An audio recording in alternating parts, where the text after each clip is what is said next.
आज की कैबिनेट में माननीय मुख्यमंत्री जी ने माननीय प्रधानमंत्री जी के नेतृत्व की सराहना करते हुए प्रधानमंत्री जी ने जो प्रमुख घोषणाएं की हैं उसमें 5 से 15 साल के बच्चों में खेल प्रतिभा ढूंढने के लिए जो गांव-गांव, स्कूल टैलेंट हंट अभियान चलेगा, उसके बारे में जानकारियां दी हैं कि ऐसे बच्चों को स्पेशल ट्रेनिंग देकर अच्छा खिलाड़ी बनाया जाएगा। ऐसे यूथ के लिए विभिन्न परीक्षाओं में फ्री ऑनलाइन कोचिंग का भी निर्णय हुआ है। आने वाले 1 साल में 1 करोड़ युवाओं को एआई स्किल के लिए ट्रेनिंग दी जाएगी। हम सभी जानते हैं कि आने वाला समय एआई का है, लेकिन वो सकारात्मक दिशा में जाएं और देश के विभिन्न राज्यों के युवाओं के साथ कंधे से कंधा मिलाकर काम कर सकें, उसके लिए ट्रेनिंग होने वाली है। नशा मुक्त भारत में 100 सप्ताह का एक बड़ा अभियान चलने वाला है, जिसमें समाज के महत्वपूर्ण घटकों और वर्गों का भी इसमें सहयोग लिया जाएगा। सिविल डिफेंस का एक वाइब्रेंट नेटवर्क खड़ा करने की बात भी माननीय प्रधानमंत्री जी ने की है और उसमें जो आंतरिक संकट आते हैं उनसे नागरिकों की रक्षा करने के लिए क्या व्यवस्था हो सकती है, उसमें एक वॉलंटरी फोर्स बनाने की भी बात है। देश में 3 करोड़ नई लखपति दीदियाँ बनी हैं और इनके माध्यम से मातृ शक्ति के माध्यम से हमारी ग्रामीण अर्थव्यवस्था में एक बड़ा बदलाव आया है। माननीय प्रधानमंत्री जी ने राज्यों को इकाई मानते हुए सप्तधारा की संकल्पना भी दी है। सप्तधारा में जो पहली शक्ति माना गया है वो मैन्युफैक्चरिंग पावर, दूसरी शक्ति में कृषि और फूड प्रोडक्शन, तीसरी में टेक्नोलॉजी और इनोवेशन, चौथे में गति शक्ति, पांचवें में रक्षा शक्ति और छठे में ग्रीन इकोनॉमी, ब्लू इकोनॉमी, जिसके कारण से ग्रीन जॉब्स उत्पन्न होते हैं, और सातवीं शक्ति में भारत का जो सॉफ्ट पावर है, यानी हमारा योग, आध्यात्म, Ayurveda, holistic health care, handicraft, संस्कृति, हमारी सकारात्मक फिल्में, creative world animation, gaming, digital content, ये सब इसमें शामिल है। और माननीय मुख्यमंत्री जी ने आज कैबिनेट में निर्देश दिए हैं कि प्रधानमंत्री जी के द्वारा लाल किले से जो संकल्प घोषित किए गए उनकी सिद्धि में मध्य प्रदेश का सबसे महत्वपूर्ण योगदान होना चाहिए। और इसके लिए ये भी निर्देशित किया है कि हमारे चीफ सेक्रेटरी और अन्य वरिष्ठ अधिकारी भारत सरकार के संबंधित विभागों से लगातार कोऑर्डिनेशन के साथ इस कार्य को करेंगे। ऐसे ही मंत्रीगण भी अपने अपने विभागों से संबंधित कार्यों को लेकर इसकी समीक्षा करेंगे। प्रधानमंत्री धन धान्य कृषि योजना, माननीय प्रधानमंत्री जी ने इसके बारे में भी चूंकि कहा है, तो उसमें केंद्र सरकार की जो महत्वपूर्ण हितग्राही योजनाएं हैं उनमें इस योजना के अंतर्गत मध्य प्रदेश देश में अग्रणी राज्य है। और कृषि वर्ष में एक और बड़ी उपलब्धि, हम सभी जानते हैं कि माननीय मुख्यमंत्री जी ने इस वर्ष को कृषि वर्ष घोषित किया है और एक और बड़ी उपलब्धि हासिल हुई है। धन धान्य कृषि योजना में डिंडोरी पूरे देश में प्रथम आया है। इसके लिए डिंडोरी जिले को और पूरी टीम को बधाई भी दी है और डिंडोरी मॉडल का अनुसरण करते हुए बाकी के जिले भी बेहतर काम करें, इसके प्रयास होंगे। आप सभी को विदित ही है कि एक बहुत महत्वपूर्ण कार्यक्रम की शुरुआत हुई है, जन विश्वास अभियान। इसका अब दूसरा सप्ताह भी होगा। पहले में 7 अगस्त को माननीय मुख्यमंत्री जी छिंदवाड़ा जिले में थे और मैं भी उनके साथ में वहाँ पर था। दूसरे में 14 अगस्त को बड़वानी जिले में माननीय मुख्यमंत्री जी थे और सभी मंत्रीगण भी जो उनको जिले बोले गए थे या उससे हटकर मंत्रियों ने भी अपनी सुविधानुसार जिलों का चयन करके वे सभी अलग अलग जिलों में जा रहे हैं। और एक बहुत ही सकारात्मक संदेश, मैंने स्वयं अभी तक ये 2 अभियानों में हिस्सा लिया है, बहुत ही सकारात्मक संदेश इसका जा रहा है।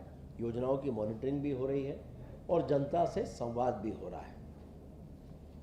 अब इसके बाद में तीसरा दौरा माननीय मुख्यमंत्री जी का टीकमगढ़ जिले का प्रस्तावित है।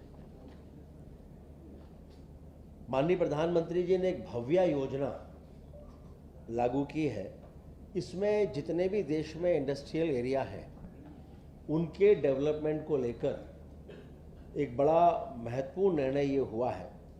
इसमें 33,660 करोड़ रुपए की भारत औद्योगिक विकास योजना, जिसका नाम भव्य योजना है, इसको प्रारंभ किया है।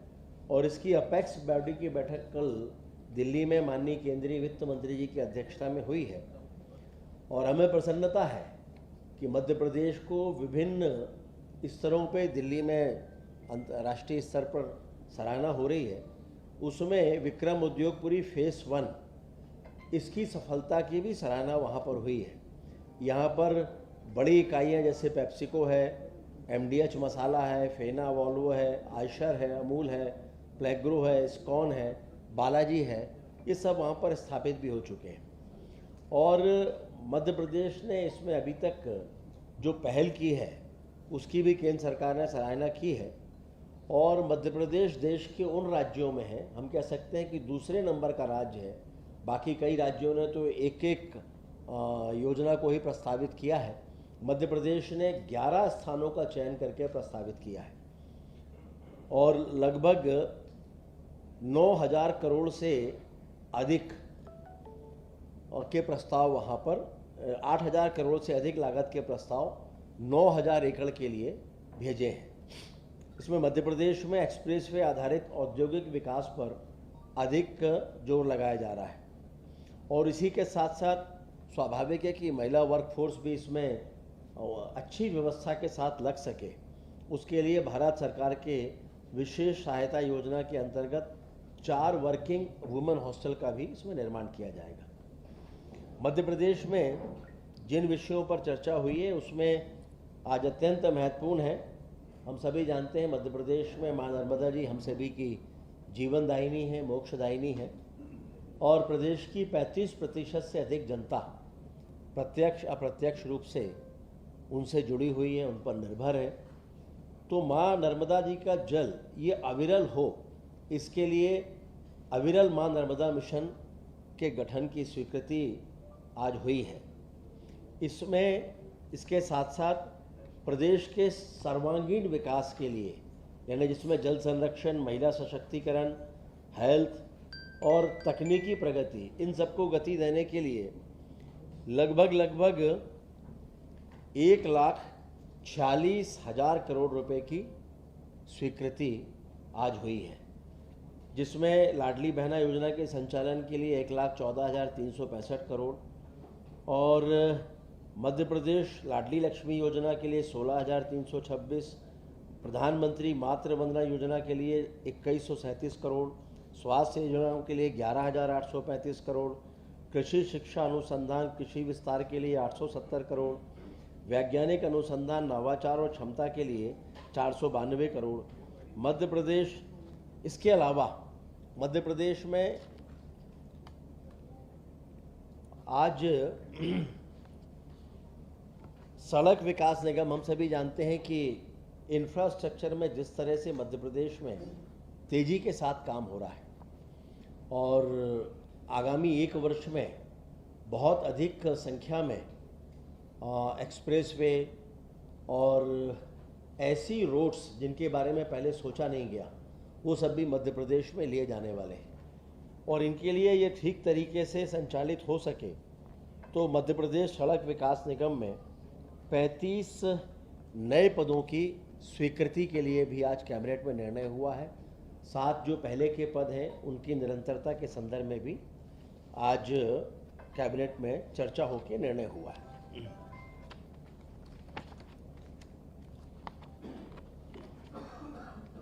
निरंतरता वाले सारे विषय तो आपकी जानकारी में हमने ला ही दिए हैं।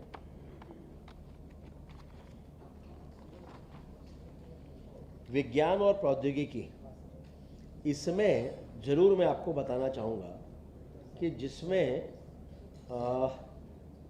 लगभग आगामी 5 सालों के लिए 492 करोड़ से अधिक की योजनाओं का प्रस्तावित किया गया है और कांग्रेस के शासनकाल में इस महत्वपूर्ण विभाग यानी विज्ञान एवं प्रौद्योगिकी, साइंस एंड टेक्नोलॉजी का कुल बजट हुआ करता था मात्र 6 करोड़ रुपए। आज उसका बजट है 734 करोड़ रुपए। ये दिखाता है कि विज्ञान और टेक्नोलॉजी, साइंस एंड टेक्नोलॉजी जैसे विभाग की किस तरह से कांग्रेस की सरकारों ने उपेक्षा की है। अभी आपको अविरल नर्मदा मिशन के बारे में जानकारी दी ही है। इसके अलावा अन्य विषय हैं जिसमें कुछ उपचार के देयकों की स्वीकृति है, कुछ की अनुशासनात्मक कार्रवाइयाँ हैं और न्यायालय के आदेश के पालन से संबंधित एक विषय है। इस तरह ये महत्वपूर्ण निर्णय आज माननीय मुख्यमंत्री जी की अध्यक्षता में कैबिनेट में पारित हुए। तो आप सभी को, मित्रों को धन्यवाद।